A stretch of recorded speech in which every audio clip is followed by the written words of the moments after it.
Welcome back to Crazy X Podcast. This time, Roger and I watched the season 2 finale, Can Josh Take a Leap of Faith? As always, we'll start off with a synopsis, as Roger giggles. As Rebecca and Josh prepare for their wedding, Rebecca starts to have dissociative episodes about someone named Robert. This sends Josh spiraling to find out who Robert is. Rebecca goes on her own spiral about her abandonment issues. Ultimately, Josh leaves Rebecca at the altar, getting his calling to become a priest, and Rebecca vows to destroy him. What do you think of this episode? I didn't love it, to be quite honest. Daddy Issues, the episode, was not really for me. Which is what this was. This was Daddy Issues, the episode. Yeah. I think there was some good. I'm not particularly happy with Robert as a plot device without introducing this prior. Like, if this is that big of a formative event in her life, we should have been talking about this. Even if it was mentioned once before, it should have been mentioned 6, 7, 8, 9, a dozen times for this to be that revelatory. I think that we did. Maybe once, but we certainly have not talked about this. Because I remember when I said it and you seemed confused, I was like, maybe I'm just remembering it from later.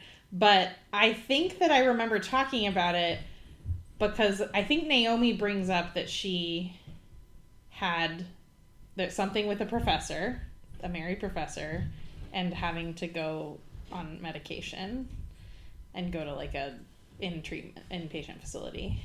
I don't ever recall this conversation. The only thing I recall about medicine was the opening episode that talks about, and like, I have no notes that show Professor. I have no notes about Robert.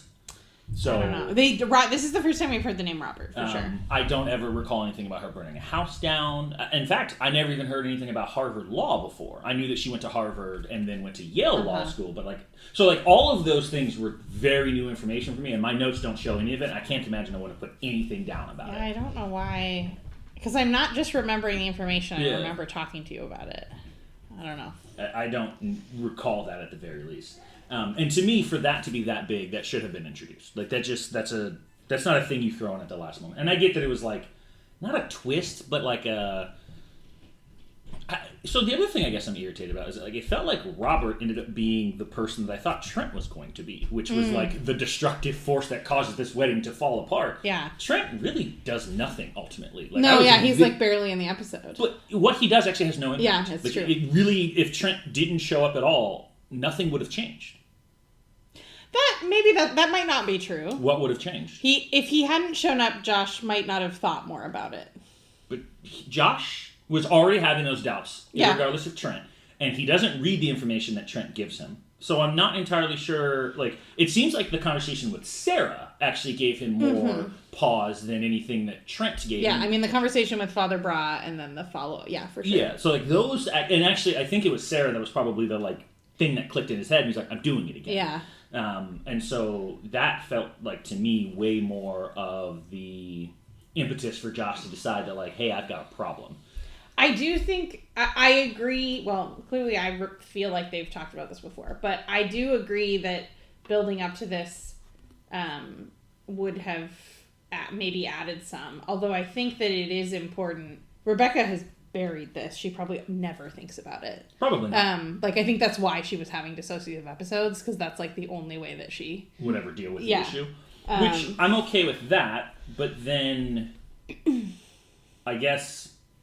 Then I didn't need to see Trent. Mm-hmm. Yeah, 100%. I agree. We could have just done one or the other. I needed him to do something really bananas at the wedding. Yeah, I was looking forward to him doing something bananas at the wedding, and in fact, he doesn't even appear at the wedding. Mm-hmm.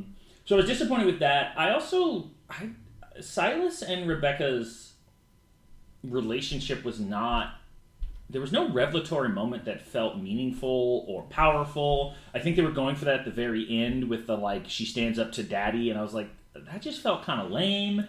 There was a lot of promise, and it delivered, in my opinion, almost nothing other than like one thing that I thought really delivered. I agree that this episode is incredibly awkward. Which is not my style. But about half of it is also really funny, but the other half is not, which is kind of weird. I agree about the moment at the end of her standing up to Silas that didn't feel like land. A payoff. No. Something that I did think was meaningful with Silas when she goes to his hotel room to like profusely apologize to him, all of the experience that we've previously had of Silas is Rebecca or Naomi talking about him, and I think it was important to see how he acts. Like how he's so that acting. moment felt way more powerful and meaningful when she goes to his hotel and like starts apologizing. And we're like, wow, that's really painful. That felt way more of a payoff than actually the ending confrontation where you were just like, meh. I agree. Which was disappointing because, like, to me, it's like they didn't let Silas really be the jerk that he was portrayed to be. Like he's a negligent. Which is funny though. He's being a negligent father by asking his daughter for money for his son's braces. So like. It's not even that bad. Like, he didn't ask for money to start up a business. He asked him for money for his son's braces. Like, and we can certainly argue that he should be providing better for his son, but... Although, I wonder if that's what it's really for. But then you should have shown me that. Yeah. Like, if we have to add in the thing, you didn't do a good enough job of setting him up to be the villain of the story, if we have to infer that maybe he's lying about this. I also think the songs are really lacking. Like, I was surprised that there wasn't, like, a big number at the My end. favorite song was none of them. Yeah. I thought they were both bad. I like the idea of a reprise at the end of a season makes a lot of sense. Like, they drew on a bunch of songs. Like, I totally get that. But I wanted a big... Yeah. And I would have been fine if that was just, the song in the middle of the episode. They needed a number at the end. We're at a wedding. Yeah. We could have done a big musical number with a bunch of people, and we could have transitioned through multiple songs because all of these... We could have hit 4 or 5 songs. Instead, we just get Rebecca singing to herself out looking over a cliff. Like, meh. There was nothing about the wedding that added to that. I was just very disappointed with this episode. Where do you want to start? I don't know. Let's start with dislikes. We usually start with likes, so okay. Let's flip it. I feel like a lot of my dislikes are things that I wouldn't necessarily say that like I don't like in the show. I personally did not like them. Or they made me upset. Oh, good, because I have a lot of things I just disliked in the show, so Great. We won't overlap. First dislike for me, Heavy Metal Bride. That was almost funny, but it wasn't actually funny to me. But was worse than Heavy Metal Bride, which I thought was kind of stupid. At the end, they start fussing over like details. I think that was the garter. And the increasing pitch, where I was just like... I mean, they're trying to contrast the Heavy Metal Bride. Yeah, they're trying to contrast like the topic and the type of music that we're using. Yeah, but that was just off. That was nails on a chalkboard level inducing irritation listening to them get so loud that at one point it just felt like they were piercing my eardrums. It was bad. It was not pleasant. Yeah, I also I don't like heavy metal. I did think that the funniest part about it was the like music video aspect of it. Yes. Like that was great. I can appreciate a good heavy metal song. It's not my genre of music, but like, and I know what they were going for. You're contrasting a bride and a wedding, which is a very soft and lovey setting, with heavy metal, of course, which is like aggressive and blah. One of the lines in the song is also really funny, which I'll talk about later. I don't. What is we just are starting with the topic of preparing for the wedding. Is that what we're doing? Dislikes about preparing for the wedding? These are just general dislikes. That was just the first one. I kind of put it in chronological order as far as things I disliked. Okay, this is not a thing that I actually dislike that's happening in the show, but I personally don't like it. I don't like that White Josh and Daryl are fighting.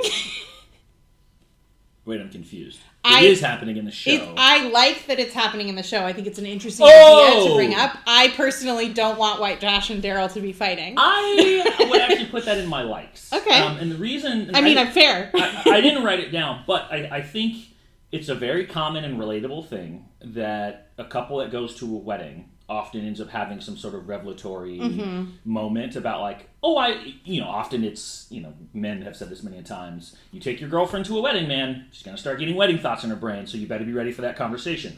Or maybe a couple that's already been married that's like, oh, she wants a baby. So it is that like next step conversation. And White Josh is very casual with his, I do not like the institution of marriage, which is a more common belief I've heard. Certainly growing up, I didn't hear those statements. Maybe people believe they kept it to themselves. But that's more of a common thing you hear now. And Daryl looks offended. Yeah. Which it makes sense. Daryl loves marriage. Yeah, but like, he's already been divorced. Like, he knows the pain of divorce, and I'm surprised that he's at least not more reasonable towards White Josh's aversion, because, like, he is a living, walking statistic on what the risk is. Yeah, but I think... He loves love. I think, everything about Daryl, like, the risk is worth it to him. Sure, but I can understand... I would say that if you've gone through that, you can understand why someone might not feel the risk is worth it. Mm-hmm. Because you've suffered through that pain. And he was in a pretty bad spot post-divorce. Yeah, no, for sure. There was not nearly enough Nathaniel in this episode, in my opinion. Oh, he felt so unimportant in this episode. Although I love that he came to her rehearsal dinner to rub into her face how good of a person he is. Hero. I'm a good person. Yes, it's true. Hero feels not strong enough.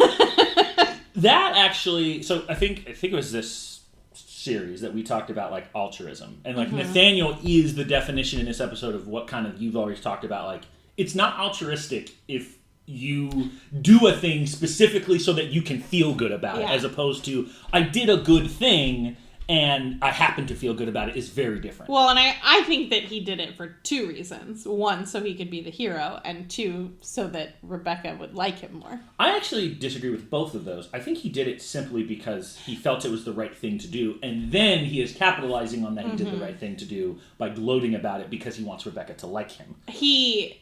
Yeah, I mean, I guess given his own daddy issues, he has different daddy issues. He doesn't have abandonment daddy issues.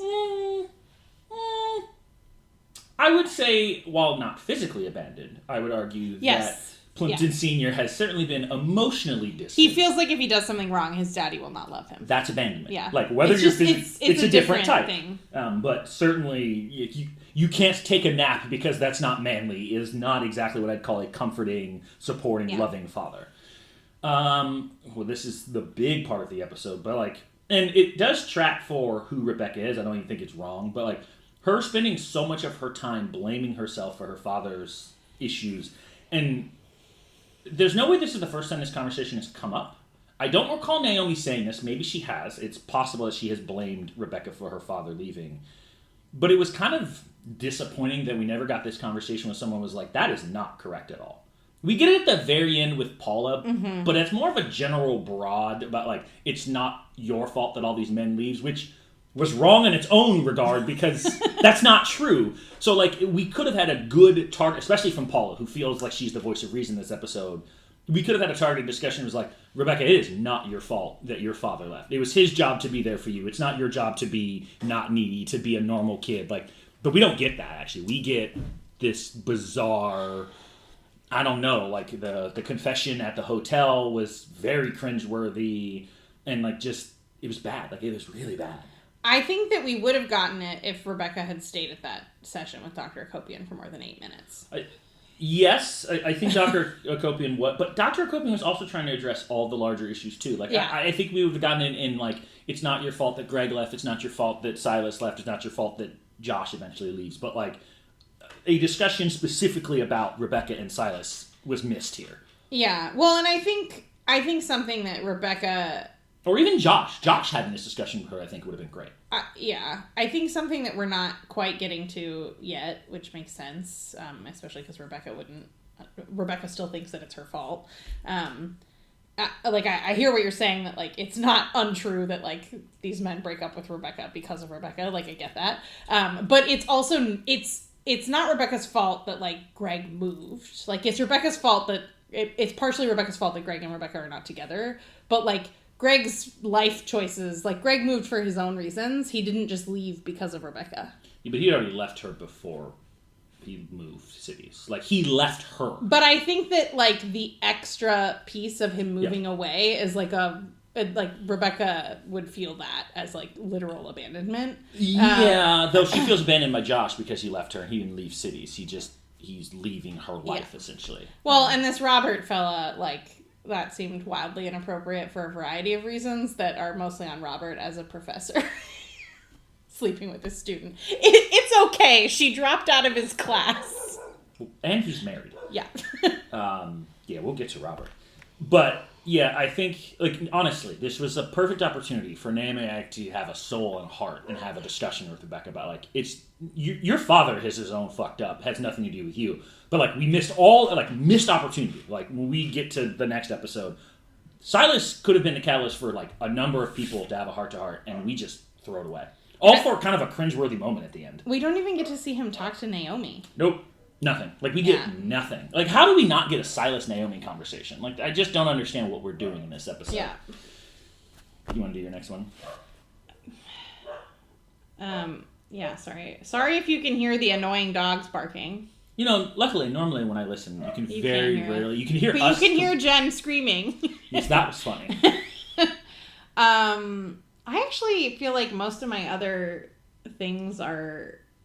Most of my things are about the abandonment issues. And yeah, her running out of that. Like, she was, again, so close with Dr. Akopian, and then she left. I think she was less close this time than she was last time. I think it was... Like, I think she had an episode, but I don't think she was actually as close as... Because, like, if you think about Dr. Akopian's reaction last time, like, she gets... going crazy. She's like, "Oh my god, we're here. We're right there. We're right there. Stay with me." And then it's a high manic, like, here, and then she gets into it like, no. Whereas, like, this time she's just like, meh. This felt more normal, Rebecca. I guess hearing Dr. Akopian say it so clearly, like, her pursuit of emotionally unavailable men is related to her abandonment issues. Though. Has she? Yeah, she has. All right. Well, I thought it was helpful. Yeah, I mean, it was helpful, but, like, also Rebecca doesn't even hear it. Like, she's just... I think she actually mocks her, oddly enough, when she says it. She's like, well, now you're just copying me. I guess I also... I mean, this totally makes sense for everything that is happening in the episode. But Rebecca and Josh just, like, not being able to be honest with each other or talk to each other about anything is definitely a sign that they should not be married. Well, if you needed yet another sign, that was a perfect one. I think the thing that... I don't know that I agree Josh was not honest with her. Because he does talk about how excited he is about their life together. No, I thought that was really nice. But then when Rebecca calls him Robert, I think is what happens. Like, she has an episode, and then she says something Robert. And he asked her, like, what? And she lied. And she lied, and you're just like... Typical. And it's like, oh, typical Rebecca. Like, not... And, like, if you're not going to tell your future husband the truth, why are you marrying him? Like, what... I mean, from a... like, it's definitely wrong to lie to your future husband, not trying to defend that. No. From, like, an emotional standpoint or, like, Rebecca's mental health, it makes sense that she would be afraid to talk about this. She probably has, like, never talked about this since it occurred. I hear you, but also, like... Like, Paula doesn't know about it. Like, nobody knows about it. And, like, again, it's not... I don't disagree that, like, hey, it's okay to say I'm not ready to talk about this. That's a totally reasonable, like... But to just make up a story and think that Josh is so dumb that he wouldn't notice that it's the plot to Aaron Brockovich. He is dumb enough that he didn't notice it was the plot to Aaron Brockovich. Daryl noticed it was the plot to Aaron Brockovich. I think the other thing that we don't necessarily talk about, which is classic Rebecca, selfish, doesn't... You know, and I've always said she does things that include Josh, but it's never been about Josh. Yeah. She is extremely excited about the wedding. She is not excited about being with Josh. Josh is actually just more so the figure that needs to be there for her to get the wedding. Whereas Josh is actually like, I'm more excited. Like, he kind of wants the wedding to be over with because he wants to start their life together. The correct response. Rebecca's like, well, the wedding's important. It's like, yeah, but you care more about this moment to be here than you do about them in the future. Well, and I think that actually makes a lot of sense given what we talk about in terms of abandonment issues. She wants to be chosen in front of people. Of course. Which is not, like, mentally healthy, but, like, I understand based on everything we learned during this episode why that's what she wants, and that's a huge reason why they should not get married if that's the most important thing to her. Well, and that's the thing is that, like, often we've talked about, like, they're bad for each other, but I'm like, but she's just bad for Josh. Like, she doesn't want Josh. She just wants to be chosen by someone. She just wants to be chosen by Greg. She wants Daddy to choose her. Like, this is all about Rebecca and her need to be validated. But I think that Josh has his own set of problems that Father Broad totally identifies. 100%, but oddly enough, he's not doing that here. Well, he starts to and notices, which I actually think is a huge thing. What I'm saying, he's not doing that with Rebecca. Oh, yeah. In fact, he kind of backhand insults her by pointing out that his normal MO is that he runs to the pretty girl to fix all of his problems. Yeah. We didn't do that here. Although I do think that... and that's what Father Bra said. No, that definitely is what Father Bra said. Yeah. But I think... I don't think that that's entirely true. That's not what Josh is doing with Rebecca. Like, think about the song We'll Never Have Problems Again. Like, sure. Josh wanted to find something that made all his problems go away. And that Rebecca solves a lot of his problems. She's wealthy. I disagree on both of those.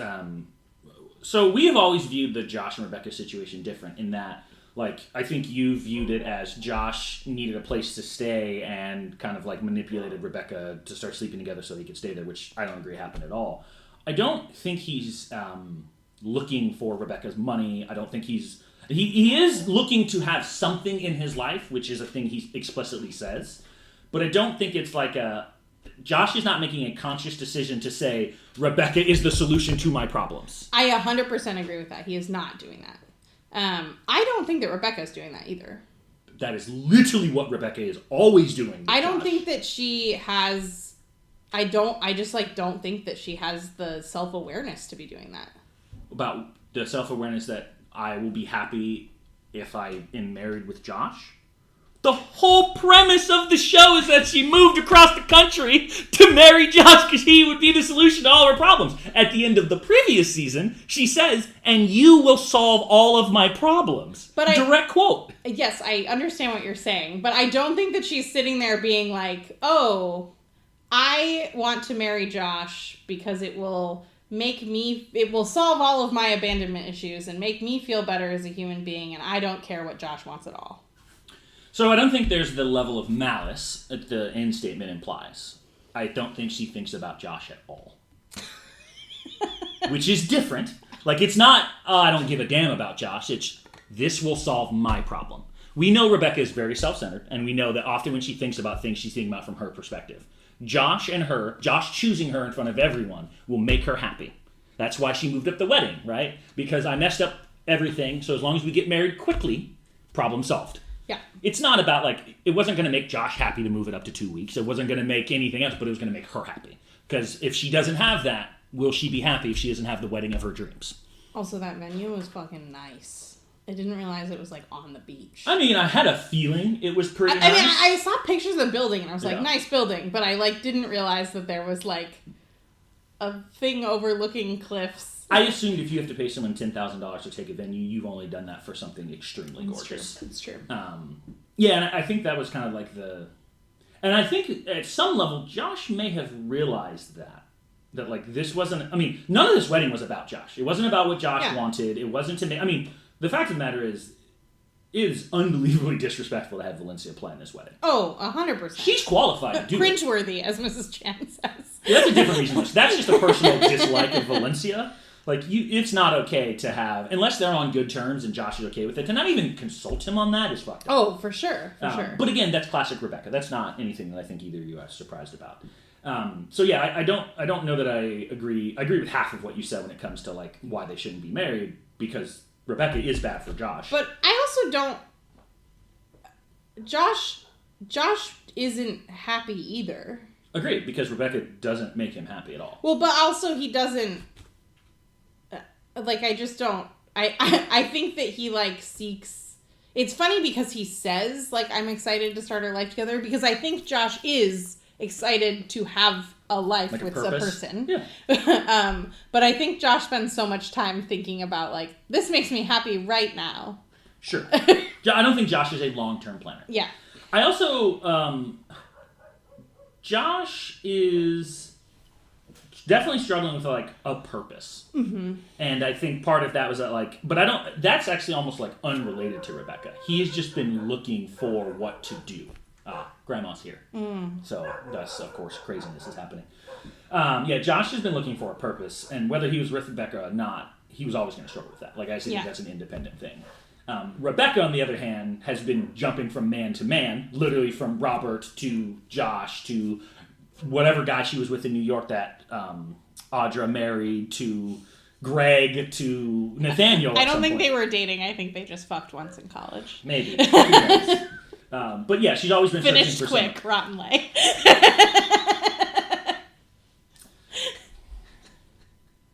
the face that Roger is making. I just am more or less one of those things of like, it's funny that crude humor is, I have no problem with it, but boy, you better be okay with it coming the other way if someone makes fun of her like that. And I don't think... I don't think men usually make fun of women for finishing quick. No. But certainly, if, again, I've said this about like Nathaniel's joke, if we make a bunch of body-shaming jokes at Rebecca, yeah, I don't think your laughter would be nearly as, amused. I mean, he does make a bunch of body-shaming jokes at Rebecca. That's like half of the song. That's actually, remember, that's Rebecca's head. We don't know what actually happens in real life. That's true. In fact, considering how Rebecca's head's so fucked up, I don't take anything that happens in Rebecca's head as canon. Because, definition of an unreliable narrator. I did think that was an interesting piece of the flashback when she's at the inpatient facility. They say that she just sings to herself all the time. I mean, I clocked that in episode 1. Yeah. Like, it's clearly a symptom of her just deciding to stop taking her medication. She's crazy. Like, actually certifiable. Literally proof now that she is certifiable. Although, often the medication that they give you in a facility like that is not medication. You don't keep taking all of that medication. Wow. Maybe not that medication, but a doctor prescribed her some medication. Yeah. Also, Naomi being an enabler here is wild. Like, in that flashback scene, she's like, she can't be held responsible for her actions. She's a girl in love. And I'm like, what? And I know it's a play on the song, but like, what the fuck are you talking about? I mean, I think she just didn't want Rebecca to get in trouble. Okay. I don't want my son to get in trouble if he burns a house down, but he did. Like, it wasn't like it was an accident. Like, she intended to do so. Yeah, like, she's crazy. Yeah, and so, like, and I've said this many times, and I'm going to say it again because it is appropriate. Valencia's reaction to Josh has always felt so much more nuanced and appropriate and valid. Yeah. Rebecca's response to Josh leaving her at the wedding is that he needs to be destroyed. Mm-hmm. Because you didn't actually give a shit about Josh. You just wanted the thing that he was going to give you, and the moment he took that away from you, you hate him. I think that... That's what it is. Yeah. I'm nervous about the future of what it looks like to try to destroy Josh Chan. Like, I think that it might be funny for one episode, but then after that it won't be funny anymore. I mean, I don't think it's going to be all that funny, because all we've done is redo the season 1 plot. Yeah.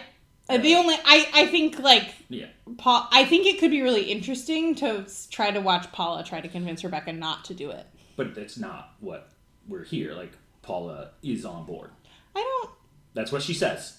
I think that... Okay. I mean, she does say, I will kill him, I am on board, we will destroy him. Like, now maybe she will change her mind later on, but as of right now, she's completely on board. And that's also a backslide for Paula. Like, that's disappointing to see Paula go down that route.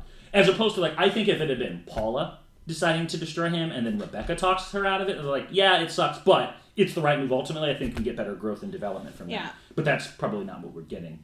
What else do you have? I don't have many other dislikes. Okay, let's talk about Silas. So, the asking for money, that's just disappointing. Yeah. Like, buddy, that's... Especially, like, if you really think about it, like, he asked for money for the kid that he actually stayed to take care of from his daughter that he abandoned. That's tough. It's really tough. That's tough. Not surprising. Yeah. But tough. But then, that wasn't by far the worst part. I think the worst part was the hotel thing. And you pointed this out. Where it's like, how are you as a father hearing your daughter apologize for all of these things, and the first words out of your mouth aren't, this is not your fault. Yeah. Like, I just don't understand how you didn't immediately go, yeah, I left, and look, if he wants to dump it all on Naomi, I'd be fine with that. Like, it was me and your mother, I couldn't stand it, she drove me out of the wall, or, like, look, it'd be great if you took personal accountability and responsibility. Silas might not be there yet. That's fine. Blame Naomi. You've got a perfect scapegoat there. But you let her own it for no good reason, and then thank you? Yeah, that was... The hell? And the way that he just tucks the check into his pocket without... Like, the 14 years worth of Father's Day cards is problematic for so many reasons. Like, he didn't say those things, like you said. He also doesn't say, like, well, I didn't send you birthday cards or whatever. Which, again, not expecting that level of accountability from Silas. But also, he doesn't even, like, acknowledge that they exist. He just takes the check. Yeah, so, I mean, it felt very transactional. Yeah. But then... So we get that, and Rebecca learns nothing from it, of course. And very much, kind of, it almost reminded me of We're Never Gonna Have Problems Again. Rebecca starts the episode talking about how, like, it's going to fix our relationship. And Josh himself, I think, says, like, are you sure that, like, this one moment is going to solve all of your long... So, like, Josh seems to be more, or not even emotionally, just more aware of the situation than Rebecca. Like, I don't think we consider Josh to be a Rhodes Scholar here, but he's clearly more mentally solid right now than Rebecca is. And so then, like, I think they were using that moment to try to build up Silas as, like, the jerk so that Rebecca could tell him off later. But then they don't have Silas do, like, anything else. I know. So it like, had Silas... I think even Silas insulting Rebecca and be like, of course you drove another man away. You're crazy like your mother. Okay, that could have been like a quick 1 or 2 lines where it shows what a heartless bastard he is. Or hell, let him say something like, this is why I stayed with the other kid instead of you, because you were always a needy, annoying child. Where you're like, oh wow, you're a bastard. Like, but instead, it's Naomi who says all the awful things. And Naomi and Silas not having a conversation was awful, so like we get nothing of Silas really milking the villain story. So then when Rebecca, and it does feel like transferred anger now. She's mad that Josh left, and she's taking it out on Silas, even though, Silas has caused a lot of this, but like right here, right now in this moment. He didn't cause this situation. He didn't cause this. And you being batshit crazy, I guess you can blame on your dad, but like your mom has a part of this, obviously. You're a part of this. Like Robert, I guess, has a part. Like, so throwing it all on Silas just feels like we're making an excuse of it's daddy's fault that you're a crazy person. I do think that in some ways it feels more real for him not to do that, to not like actively be a villain and say something shitty. Sure. Like he's kind of just a selfish guy. Yeah, he's just selfish. But then you can't do that moment. Yeah. Like you can't do the big... With him leaving, storming out. If you're going to do that, then he's got to be here for you to have... Otherwise, this is big, over-emotional moment with no build-up, and now it just comes off as... So you're just kind of picking on a guy who you don't like. And asking for the plane. Asking for the plane after that. I actually kind of liked that. I mean, I did too, but it's... Like, can you imagine doing that? Yeah, 100%. And even... It's not Nathaniel's plane. He chartered a plane. No, it's his private plane. He has a private plane. How did you miss that? He has a private plane, and he works at a tiny law firm in West Covina, California. He doesn't work at, he owns. Different. Remember, he says, because when Rebecca thanks him, he goes, the private plane's not in use all that much. It's his plane. He didn't charter it. They own it. Jesus. Yeah. I think the audacity to think that Nathaniel was going to... Though, strange enough, in this moment... His point isn't entirely invalid that, like, why should he have to stand there and be insulted? He didn't do anything here. Like, I get it that there's a lot for him to be remorseful for, but in this particular moment, he was there. He was ready to walk her down the aisle. Yeah, he shouldn't have said we should forget everything, but he didn't do anything worth being just ripped apart. Yeah. And Paula and Rebecca start just chewing him out. Now, I guess he does call her crazy, but, like, she is acting crazy. Was that supposed to be a suicide attempt, by the way? It did seem to frame it that way. Yeah, I think at least ideation, if not... The thought crossed her mind when she looks over the rock. I mean, they were worried about her doing that. Yes, because they're telling her step away. Then, she fainted at one point, which could have been just fainted like a fall the wrong way. Backwards, for sure. So, like, I was just very disappointed that Silas moment could have been... And also, I would also argue that moment could have easily been reserved for Naomi. Yeah, agreed. I think that, I guess that we got Paula yelling at Naomi in the last episode, and that's but I'm not talking about Paula yelling at Naomi. You mean Rebecca? I'm talking about Rebecca standing up to her mother. Honestly, I came away from a lot of this episode feeling pity for Josh. And I had a feeling I would based on what has happened, but, like, I didn't feel that same level of... Like, I got some understanding with Rebecca, but it wasn't pity. It was just more or less like, okay, well, this is kind of why you are the way you are. I wonder if you're ever going to be able to fix this. Let's talk about Robert. That's kind of like my last dislike. I already talked about I don't like Robert as a plot device, because we've never talked about this before, or we said it quickly in passing, and for this to be this meaningful... And I get what you're saying about it's a buried kind of, hey, this is an episode that caused her to black out, so she's completely buried it and never talked about it again. Naomi, you should have told Josh about this ahead of time. That's negligence on your part. If you knew about this issue and you never mentioned it to Josh, because he's got to live with that for the rest of his life if he's marrying her. I think that's on Rebecca to tell him. He asked specifically when he to asked, Naomi. for sure. When he asked, yes. Who Robert and then she is. Just lied. And she lies just like... so, fine, if you want to not just bring up out of nowhere, but at the point in which he's asking that question, he's heard enough, you need to tell him. Yeah, for sure. So that's wrong. And then, of course, mother like daughter, both of them lie about it. And then the whole situation is, I'm assuming Rebecca had a relationship with that professor, and classic, he's going to leave his wife for me, blah, blah, blah, blah, blah. And then he says, you can let yourself out. Poor tactical decision. Also, you don't bring your mistress to your house where your wife lives. That happens all the time. That's not... your crazy mistress that buys... I don't think he knew... veils at the drugstore. I think he may not have known how crazy she was. Totally. Probably she shouldn't be sleeping with students. Just going out on a limb here. For sure. Especially when you're married. Especially when you're married.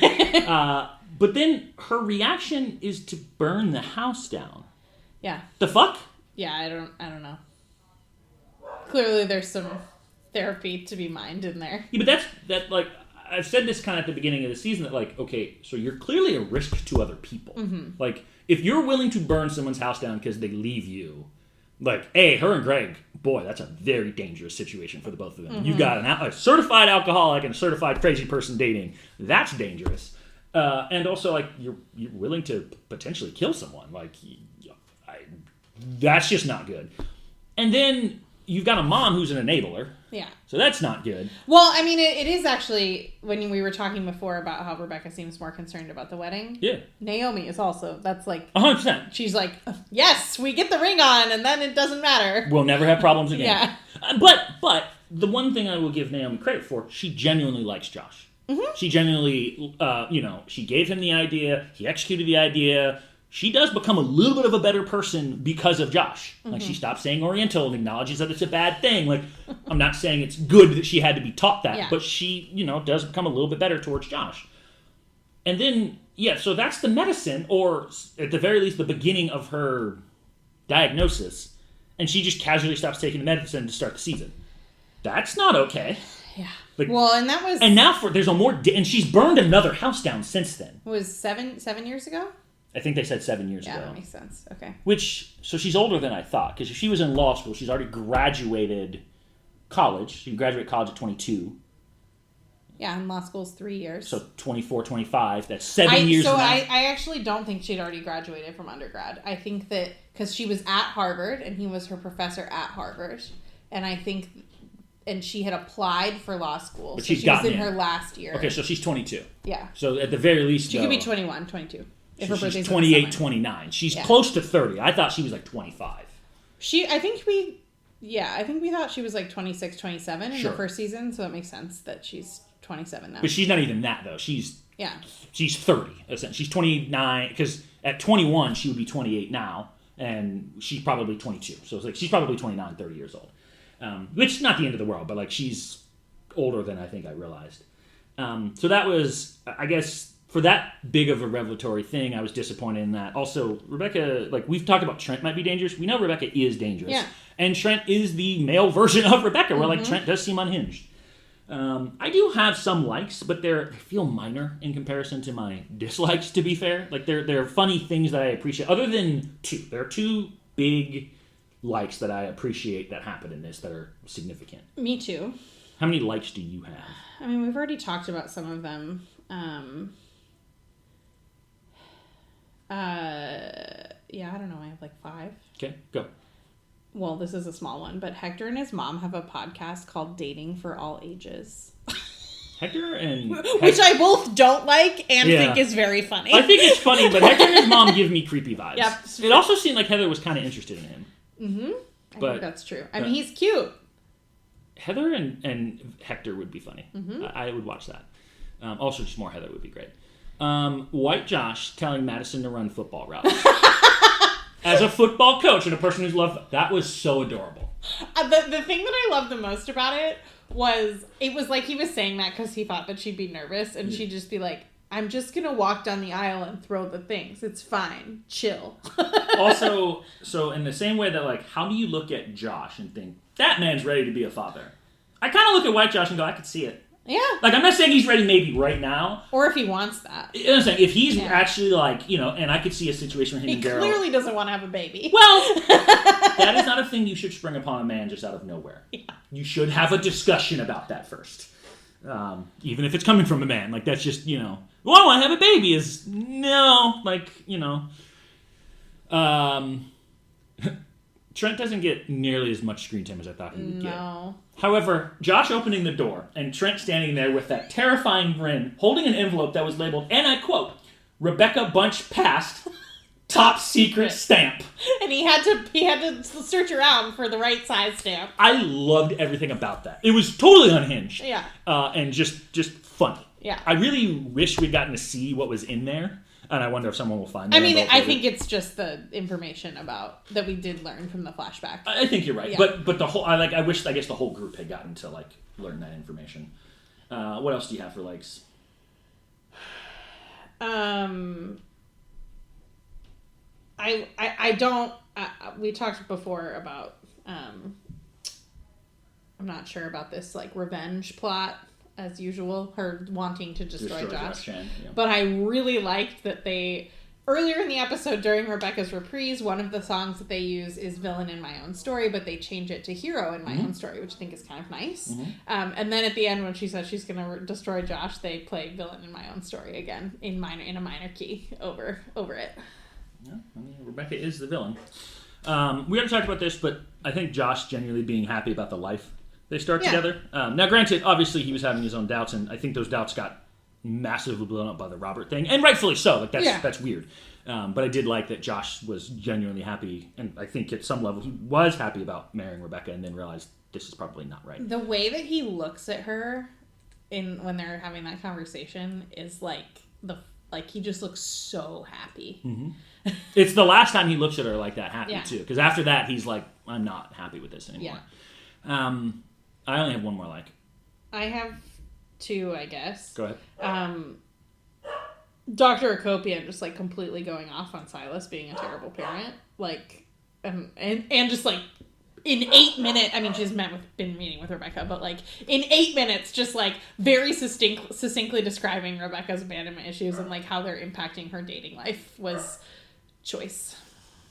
I wish it had an impact, but very choice. I agree with you. What else you got?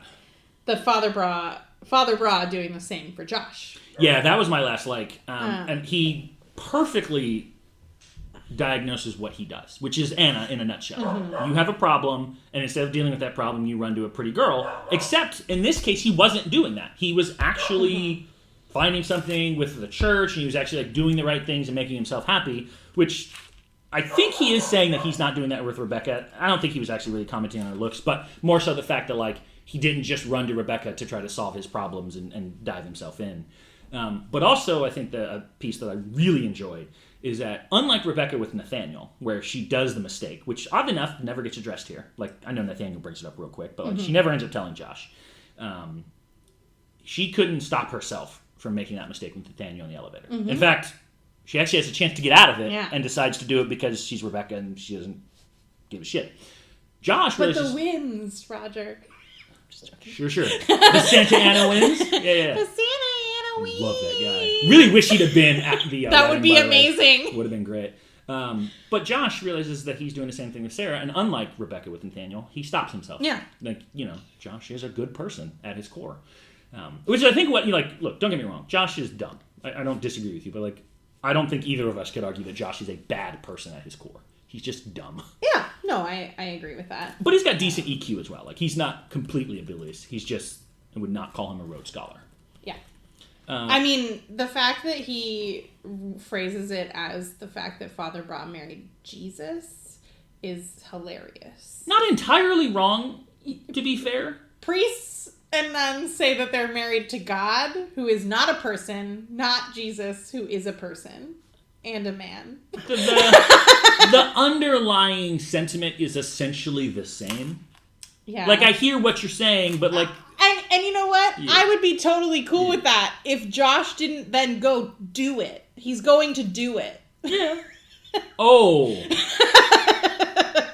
If you... What's wrong with that, though? No, there's... What's wrong with Josh going to become a priest? Yeah. Josh doesn't want to become a priest. God is the new pretty girl. Oh, that's what you're saying. I see. Josh doesn't actually want to be a priest. Josh wants that peace that's on Father Bra's face when he says, I just got my calling and felt peace. Fair enough. I don't have anything else other than a question. Yeah, I don't have anything else.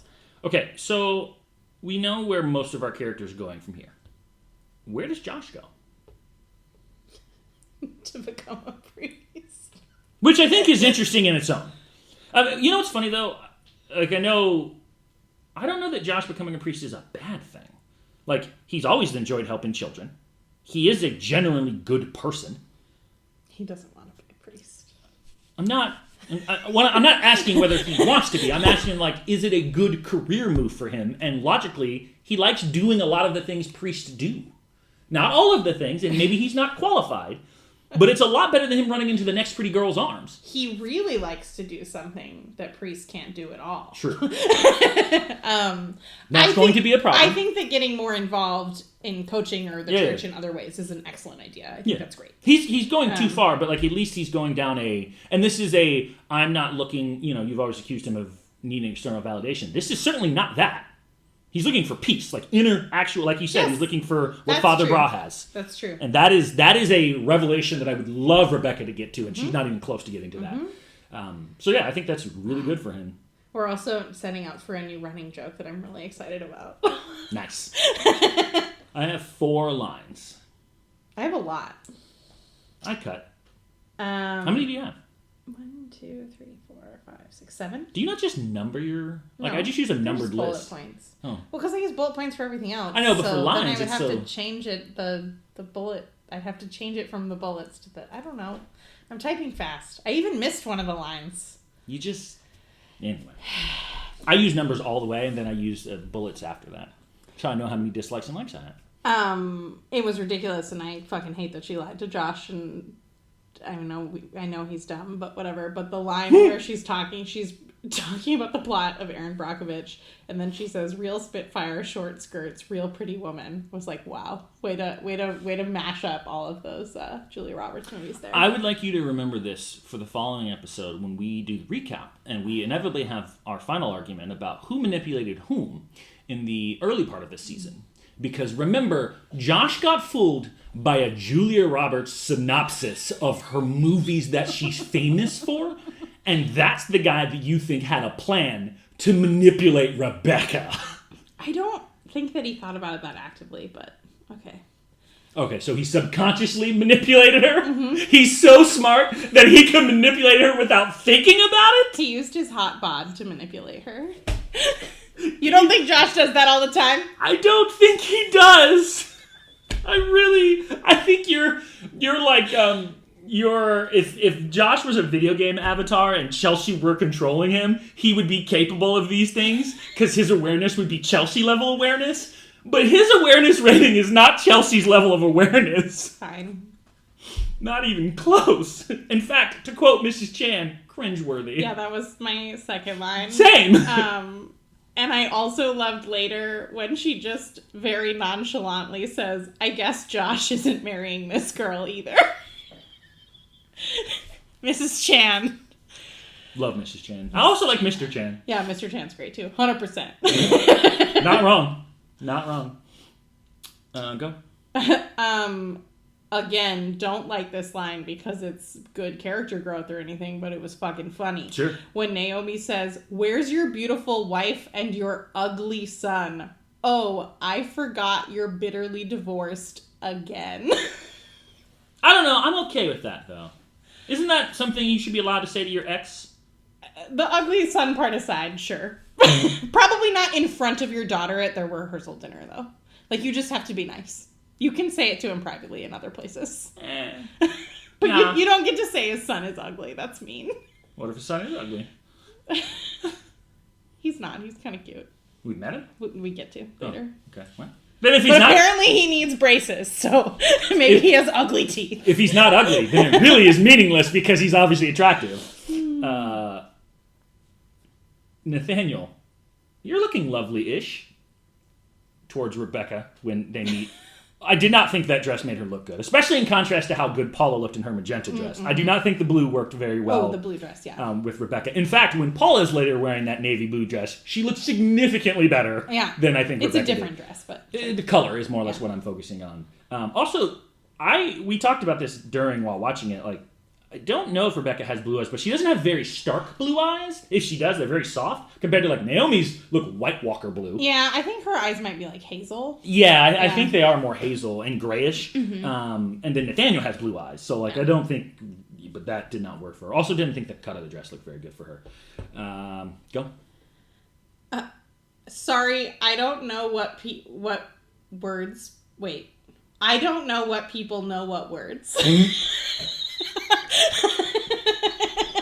I relate to that on so many different levels. You said irregardless earlier, yeah, so... Yeah. Though I thought that became a word. I don't know. Anything can become a word. Words are things that we make up. Literally now no longer means literally. It's true. Which literally does not make sense. Because it's supposed to be regardless. Yeah. What does irregardless mean? Nothing. But how do we use it? The same thing. This is like prohibited and not prohibited. Yes, or thaw. What? De-thaw and thaw mean the same thing. What the hell? I know, right? De-thaw is to freeze, isn't it? But we don't say it We say like de-thaw. that. Yeah, okay. Josh, Sarah, can you just stop being pretty for a second? I'm going to save my last line for the very end. So Okay. Say all yours. I just have one more. Sure. Just like the absurdity of Josh is leaving me to become a priest. You know, I think the fucked up part about that statement, though, is that is such a great insight to how Rebecca views this marriage. Mm-hmm. He's leaving me. Not we're losing our life together. He is abandoning me. There is no better way to describe this relationship than how White Josh says, those are the last two people who should be getting married to anyone. Possibly ever. That was the line that I didn't type fast enough to get. Thank you. I got you. Because it's perfect. Mm-hmm. And he's right. They absolutely have no business. Now, I will say, I believe Josh, in his current state, could marry somebody eventually. Yes. Rebecca needs so much more work that she should not be dating anyone until she fixes all of her issues. We could skip favorite song, I'm assuming. Yeah, I just want to talk about the line that from What a Rush to Be a Bride that I think is so funny. Is that the heavy metal? Yeah. Okay. Paula asks in the song, like, what quote are you going to read? And Rebecca says, love is patient, love is kind. And then Paula says, why veer from a classic? And it's just really funny to hear someone, like, quoting scripture in heavy metal speech. I actually, like, in my head, anytime someone, like, brings up a classic thing, I say, why veer from a classic? I mean, why reinvent the wheel? So do you want to go to ridiculous moments or favorite moment first? Favorite. Okay. Why are you always trying to reorder our shit? I don't know. Because we go with favorite song, which I have listed under favorite, so I end up bouncing around. Because it's basically like 4, 3, 5 in my... Okay, so well, we should reevaluate so we're not always asking each other. I'm just going to move it going forward so that favorite song is third. Makes it easier. So it's favorite song, favorite moment, ridiculous moment. Okay. Yep, sure. CCC. Except that I have favorite song after favorite moment, but I can move it up. It's fine. We don't have a favorite song. So you want favorite... So, okay. No, but I have it like as a category in my notes that comes after favorite moment. I did too. Oh, okay. But we always did favorite song before. No, we didn't. You just always asked to do it before. All right. You might be right on that. I have 3 favorite moments. I have one and a question, which is weird for a favorite moment. But okay. It is a question. Great. Love a question. Yeah. I'll go first. Sure. Heather and Valencia, or rather, Valencia being a scary wedding planner and Heather just making fun of her for it repeatedly was so funny. I loved it. It was a great running gag the whole time. I can see you. I can hear you. And then, like, the ridiculous, the eagle stuff. The eagle has landed. The eagle is not landing. The eagle is flying away. It was perfect. Like, it's a great use of those two. So I guess I'm going to start with my question, and I don't know whether or not I should be happy about this because of what I'm going to say later, but Trent's moment of just, like, insane, top secret, Rebecca doing the bribery thing was, like, it was built into something I thought really special. Like, I was like, he's going to do some unhinged shit at this wedding. So, like, it was almost a favorite moment, and, like, I loved the two scenes that he was in. But he didn't get the third scene that I was waiting on. I promise that Trent. Trent is going to do something really unhinged at the end of season 3. But, like, to me, Trent being the male Rebecca, this was his moment because Rebecca introduced herself by trying to blow up Josh and Valencia. Without a Josh and Rebecca to blow up, it just... Maybe he can hit the same when Rebecca eventually gets with Nathaniel, but, like, it's not going to feel the same. It's just not going to... Maybe he does some unhinged shit, so... I mean, there's literally an episode called Trent! ! Okay. So maybe you'll get what you want. Maybe. Actually, that's my favorite moment now. Trent! ! But him holding that folder was undeniably hilarious. That's what I mean. Like, and it was going to be so... Like, honestly, that seems like something he would tape underneath all of the chairs. Yes. And so everyone, like, looks at it and they're like, oh my God, you burned his house? Like, that would have been perfect. Yeah. I agree that it is not, like, character growth, etc., but it was really funny hearing Naomi and Rebecca use the words from the theme song, just like Scott and Paula did in the past season. It's weird to see it in the flashback. Yeah. But yeah, no, 100%. It also explains why the theme song is the way it is. That was essentially the precursor to those. Yeah. Do your last one? Josh realizing that he is chasing pretty girls and stopping himself from doing it at least one time in this episode. I think you and I just disagree on this one. I think Josh deciding to do what's right for himself at the end is the right call. Now, maybe he doesn't find the answer in being a priest, but he certainly avoided marrying Rebecca, and that itself feels like doing the right thing for himself was good growth. Calling Jesus a pretty girl. I don't even know if that's... God is the pretty girl. No, but he's calling Jesus the pretty girl. I have 3 ridiculous moments, and I could have probably had 15 more. I have 2, but I also probably could add 1,000. Yeah. Go ahead. The reason I had a question about Trent is that, like, Trent doesn't show up at the wedding. I know. I mean, what? He was the, like, teaser at the end of the last episode. He was the cliffhanger. It would not surprise... it would have been very funny if we just, like, got a glimpse of him in the bushes or something. Yes! Like, he's there. He doesn't need to show up if what he already did works. But he needs to be there. Yeah. And he isn't. And that was disappointing. Yeah, I agree. We talked about this in great detail, but Rebecca apologizing to her dad and calling herself a needy kid. Which is true. But, like... But that doesn't matter.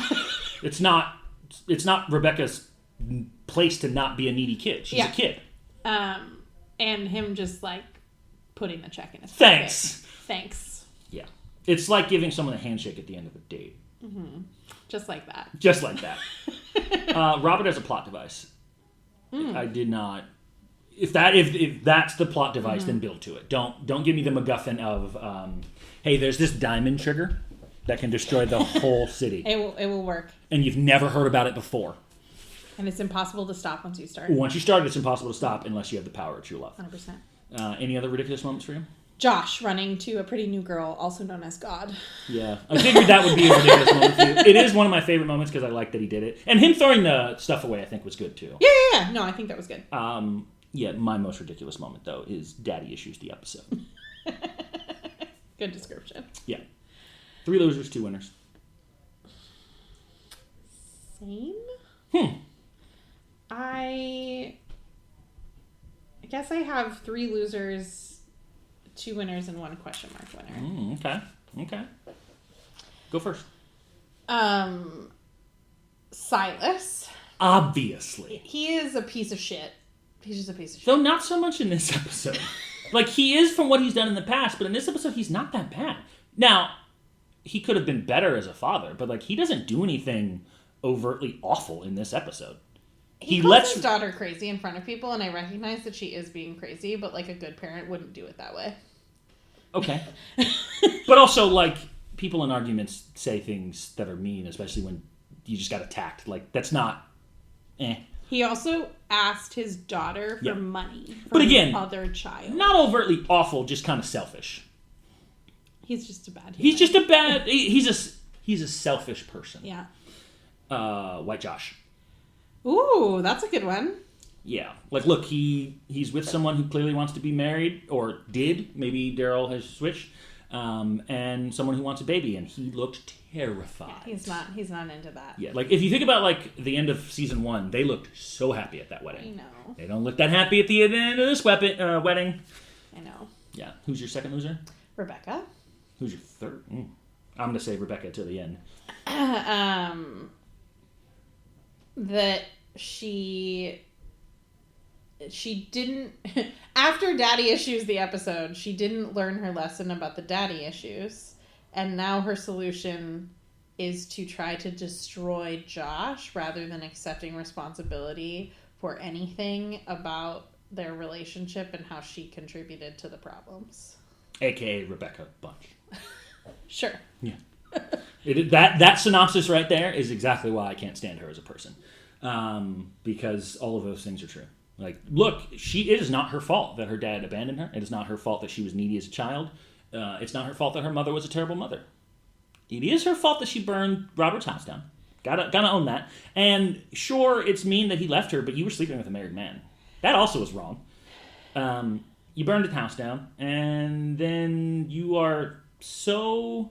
you didn't tell Josh the truth, by the way. Yeah. Like, let's not ignore the fact that you kissed Nathaniel and never revealed that. And when Josh kissed Rebecca, he immediately told Valencia. Mm-hmm. Like, maybe he waits a day or so, but he confesses and says, I'm so sorry, you didn't mean, blah, blah, blah. Whereas, like, she lies and moves the wedding up. Well, and then she lies to him again about Robert. And then she lies about Robert. And then, look, it's totally hurtful. I get being destroyed, that she got left at the altar. But her response is, he must be destroyed. Mm-hmm. Which is like, you are just a terrible person. Like, it's undeniable, in my opinion. She is a terrible person. And that, I think, is the hard part for me sometimes with the show, where it's like, God, you could really make her not so unlikable, and it would be much more enjoyable, I think, at times, where I'm like, I'm happy the bad things happen to you. You're just awful. Like, it's like Naomi. Like, if you replace Rebecca with Naomi and people did bad things to Naomi, I'd be like, good, you racist old bitch. Like, I don't know that I'm going to feel empathy for you. She knows she's not supposed to say Orientals. Now? Great, love it, super. Glad it took you into your 60s or 70s to figure out Oriental's inappropriate. I'm ultimately always disappointed with Rebecca. My third one is Josh. Of course it is. Well, for a variety of reasons. He got lied to in this episode. He did get lied to. He was so happy and then wasn't. Although I think realized that he wasn't actually happy in this episode. Did have a great realization, which is he's my question mark winner. I have him as a winner and a loser potentially. Having that self-realization about, I am really seeking attention from this pretty girl, and stopping himself from doing it. But trying to become a priest, not so good. How much of this is Chelsea just doesn't think anyone should be doing that? I don't think there's anything wrong with Father Bra being a priest. He clearly wanted to be a priest. Yeah, fair. I agreed. I think it's insane to give up your whole life to marry God and never whack off. But that's what I kind of meant. Even if people were truly in love, you think it's insane for someone to get married 2 weeks in. Yes. There's just a general fundamental disagreement with the concept. But it clearly makes Father Bra happy. Yeah, he looks very at peace with his choice. And I think that Josh is misinterpreting Father Bra's advice. Okay, that's fair. I'll just start with my first one is clearly Josh, and I don't think there's a question mark. I agree with all the things that you said, but I think he is everything that Rebecca is not. He is honest about the flaws that he has. He actually tries to figure out what the problems here had, and he's honest about that he has doubts. Rebecca seems to be in denial about her doubts, whereas Josh is honest about his doubts. And instead of deciding that he's just going to throw himself into a wedding that's not going to make him happy. Now, maybe the priesthood is a mistake. I won't guarantee that that's the right fit. He at least tries something else.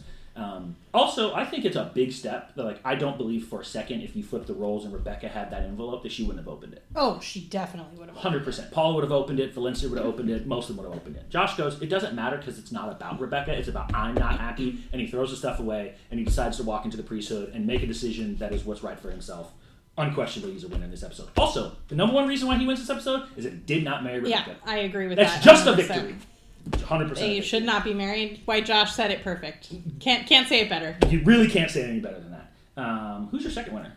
I have two other winners, actually. Go. Dr. Copian and Father Bra. I think Dr. Copian would be more of a loser than a winner here. She says the right things, but doesn't get the result she wants. I mean, I think that's true for both of them.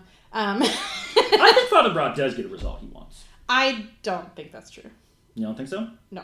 I mean, I think he wants Josh to be happy, and I think he knows that Josh doesn't want to marry Rebecca, and that is a result that he wanted. I think he wanted the result of Josh realizing that he runs into the pretty girl's arms. Yeah. And when he doesn't do that with Sarah, that's a victory for Father Bra. I agree. But I think that he's doing it with God. Sure, maybe. And I think Dr. Copian, yeah, I mean, I guess that's fair that, like... I don't think she won. I agree with you, Father Bra. I don't think she won. It was so astute. It's like one of those things where, like, you're right, but the wrong answer. Plus, Dr. Copian just wins every time she's on the show. She's just great. I need another Dr. Copian song, please. Don't we all? Season 4. I am surprised that you don't have this winner. Because he is the person who got actually what he wanted. Trent? Honestly, I didn't think about him at all. He wasn't at the wedding. I didn't think about it. But unquestioned victory. No, I think that's true. Also, we haven't done this in a while, but back in season 1, we had a things that they say a lot, and we got a 2 hours from the beach from Father Bra in this episode. They brought it back. Yeah, they did bring it back. Since we're doing the finale, there's no what you're looking forward to. Yeah, I mean, I'm looking forward to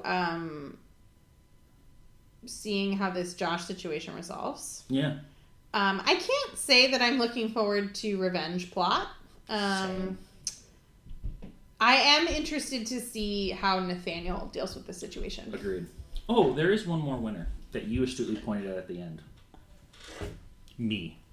And do you know why I'm a winner in this episode? Why? Because I never have to hear that fucking theme song ever, ever, ever again. I hope that it's not a reprise in, like, the last episode of the series or something. I hope that it's not. I'm sorry. You ever want to see Roger have a mental breakdown? It might be if I have to hear that song again. It's gone. It's over. The Wicked Witch is dead. Well, next time we'll come back and do a recap of Season 2, and then we will dive into Season 3. Be sure to join us next time when we recap Season 2. We'll see you next time.